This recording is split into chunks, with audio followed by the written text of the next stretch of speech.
Unraveling Slang, the story behind chin music. Hello, and welcome to another episode on our channel where we make English easy and fun to learn. Today, we're going to decode an interesting phrase that you might have heard in movies, songs, or even in a baseball game: chin music. It's not about melodies or tunes, so what does it really mean? Let's dive in and find out. Chin music is a colorful expression with origins that might surprise you. At face value, these two words don't seem to relate to each other at all.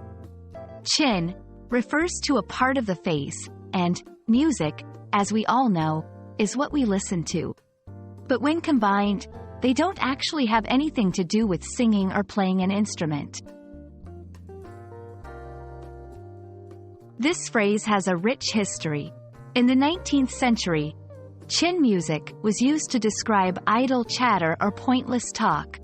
Imagine someone moving their chin up and down like playing a violin. Later on, it found a home in baseball jargon, where it took on a more serious and quite different meaning. In baseball, chin music has a more aggressive connotation. It refers to a fastball thrown high and inside, close to a batter's chin. It's not exactly friendly. It's more of a warning to the batter to back off from the plate. Interestingly, this shows how phrases can evolve over time and adopt new meanings in different contexts. Now, how do you use this in a sentence?